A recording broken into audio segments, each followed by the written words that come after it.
তারেক রহমানকে তার বাবা জিয়াউর রহমানের মতোই গুলি করে হত্যা করার ভয়ঙ্কর চক্রান্ত করা হচ্ছে।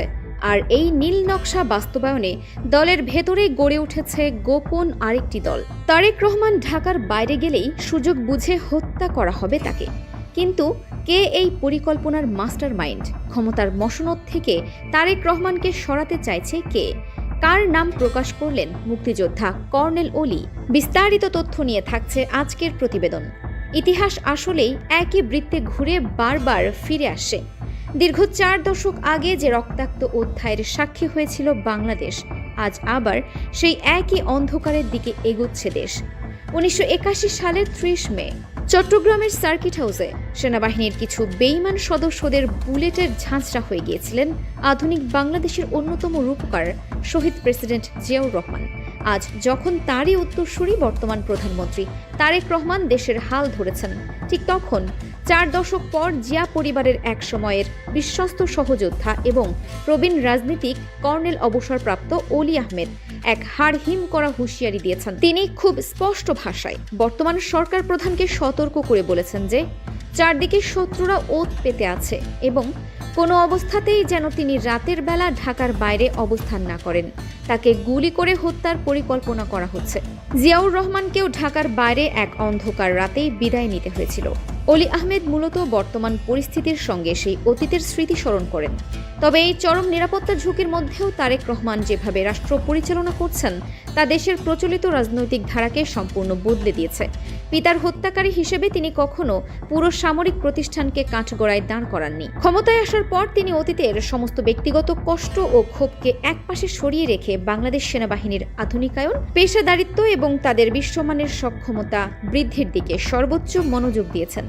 ব্যক্তিগত আবেগের চেয়ে রাষ্ট্রের নিরাপত্তাকে সবার আগে স্থান দেওয়ার এই রাজনৈতিক পরিপক্কতা আন্তর্জাতিক মহলেও প্রশংসা কুড়াচ্ছে। কিন্তু এই সফলতার সমান্তরালেই তৈরি হচ্ছে আন্তর্জাতিক ভূ রাজনীতির জটিল ও বিপজ্জনক সমীকরণ। কর্নেল অলি আহমেদ যে অদৃশ্য শক্তির বলয়ের কথা ইঙ্গিত করেছেন, তার সূত্রগুলো আসলে ছড়িয়ে আছে দেশ ও দেশের বাইরে। বিগত ১.৫ দশকের নত জানু ও তোষামদির পররাষ্ট্র নীতি থেকে বের হয়ে তারেক রহমান স্পষ্ট বার্তা দিয়েছেন যে বাংলাদেশ সবার সাথে বন্ধুত্ব চাই, কিন্তু কারো দাসত্ব বা গোলামি নয়। আর ঠিক এই জায়গাতেই আঞ্চলিক ও আন্তর্জাতিক পরাশক্তিগুলোর মাথা ব্যথার কারণ হয়ে দাঁড়িয়েছে। রাজনৈতিক বিশ্লেষকদের মতে ভারতের সাউথ ব্লক খুব ভালো করেই জানে যে তারেক রহমানের আপোষের নেতৃত্বে বাংলাদেশ যদি সম্পূর্ণ স্বাধীন ও স্বনির্ভর নীতিতে চলে, তবে আঞ্চলিক রাজনীতিতে দিল্লির একচেটিয়া দাদাগিরি আর খাটবে না।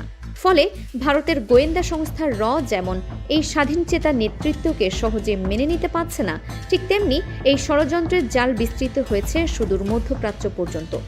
বর্তমান সরকার মুসলিম বিশ্বের অন্যতম পরাশক্তি ইরানের সাথে বাংলাদেশের সুসম্পর্ক স্থাপন এবং অর্থনৈতিক ও কৌশলগত পার্টনারশিপ গড়ার যে দূরদর্শী উদ্যোগ নিয়েছে, তা আন্তর্জাতিক মহলে বড় ধরনের আলোড়ন সৃষ্টি করেছে। বাংলাদেশ যখন ইরানের সাথে কাঁধে কাঁধ মিলিয়ে নিজেদের ভূ রাজনৈতিক সুরক্ষায় এগিয়ে যাচ্ছে, তখন স্বাভাবিকভাবেই ঘুম হারাম হয়ে গেছে ইসরায়েলের।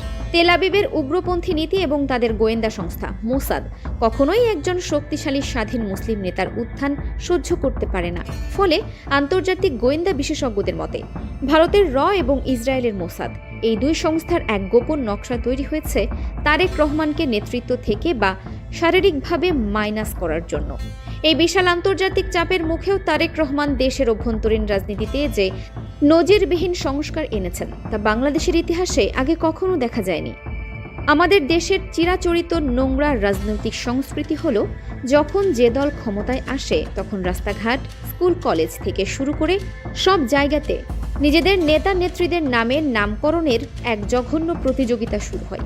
কিন্তু তারেক রহমান প্রধানমন্ত্রী হিসেবে দায়িত্ব নেওয়ার পর স্পষ্ট নির্দেশ দিয়েছেন তার মা বেগম খালেদা জিয়ার নামে প্রস্তাবিত সকল স্থাপনার নাম অবিলম্বে বাতিল করতে হবে। এমনকি তার পরিবার এবং তাকে নিয়ে রচিত তোষামদপূর্ণ বইগুলোও রাষ্ট্রীয় পাঠ্য তালিকা থেকে বাদ দেওয়ার নির্দেশ দিয়েছেন।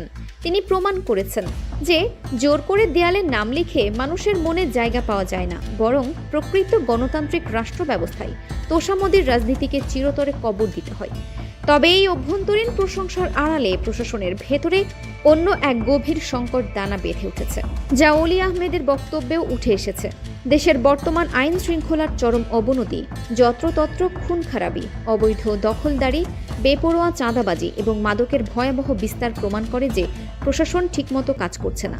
প্রবীণ এই নেতা রূপক অর্থে বলেছেন, স্কুলের হেড ক্লার্ক এখন হেডমাস্টার হয়ে গেছে আর ডেপুটি সেক্রেটারি হয়ে গেছেন মন্ত্রী। এর অর্থ হলো বর্তমান প্রশাসনে এমন সব অযোগ্য এবং অনভিজ্ঞ ব্যক্তিদের গুরুত্বপূর্ণ দায়িত্ব দেওয়া হয়েছে যাদের উপর পদে বসার কোনো যোগ্যতা বা দক্ষতা নেই। অর্থনৈতিক অবস্থা অত্যন্ত নাজুক, দেশে নতুন কোনো বড় বিনিয়োগ আসছে না। এমন একটি বহুমুখী সংকটকালীন মুহূর্তে এই অনভিজ্ঞ দল নিয়ে কখনোই রাষ্ট্র পরিচালনার মতো কঠিন খেলায় জয় লাভ করা সম্ভব নয়। পরিস্থিতি সামাল দিতে হলে অবশ্যই প্রশাসনের দক্ষ ও যোগ্য ব্যক্তিদের ফিরিয়ে আনতে হবে। সবচেয়ে বড় ভীতিটি অন্য জায়গায়। যারা মাইকে প্রকাশ্যে সরকারের সমালোচনা করছে তারা আসলে প্রকাশ্য সমালোচক বা শত্রু, কিন্তু সরকার প্রধানের আসল শত্রু এরা নয়। আসল শত্রু হলো সেই সব মানুষ যারা সবসময় তার আশেপাশে ঘুরে ঘুরে চাটুকারিতা করে এবং ভুল তথ্য দিয়ে তাকে মূল বাস্তবতা থেকে বিচ্ছিন্ন করে রাখছে। রাজনীতির ভাষায় এরা হলো ঘরের শত্রু বিভীষণ। শুধু তাই নয়, নীতি নির্ধারণী পর্যায়ে এমন অনেক ব্যক্তি রয়েছেন যারা বিদেশ থেকে অর্থ গ্রহণ করে তাদের পরামর্শে সরকারকে বিপথগামী করার চক্রান্তে লিপ্ত রয়েছেন। একজন স্বাধীন সার্বভৌম রাষ্ট্রের প্রধানের প্রথম এবং প্রধান কাজ হওয়া উচিত দেশের ভেতরে লুকিয়ে থাকা এই বিদেশি গুপ্তচরদের চিহ্নিত করে প্রশাসন থেকে দ্রুত বের করে দেওয়া। এই সামগ্রিক সংকট থেকে উত্তরণের জন্য 11 দলীয় জোটের পক্ষ থেকে একটি ঐতিহাসিক রাষ্ট্র সংস্কারের প্রস্তাব দেওয়া হয়েছে, যেখানে বলা হয়েছে যিনি দেশের প্রধানমন্ত্রী হবেন তিনি কোনোভাবেই কোনো রাজনৈতিক দলের প্রধান থাকতে পারবেন না। এই ক্ষমতার বিকেন্দ্রীকরণ বা সেপারেশন অফ পাওয়ার নিশ্চিত করার জন্য এই প্রস্তাবটি দ্রুত সংসদে আইন হিসেবে পাশ করা উচিত। এই সংস্কারটি বাস্তবায়িত হলে তা বাংলাদেশের গণতান্ত্রিক ইতিহাসে একটি যুগান্তকারী পদক্ষেপ হিসেবে বিবেচিত হবে এবং ক্ষমতার এক নায়কতন্ত্রের পথ চিরতরে বন্ধ হবে। তারেক রহমান বর্তমানে বিপজ্জনক পথে হাঁটছেন।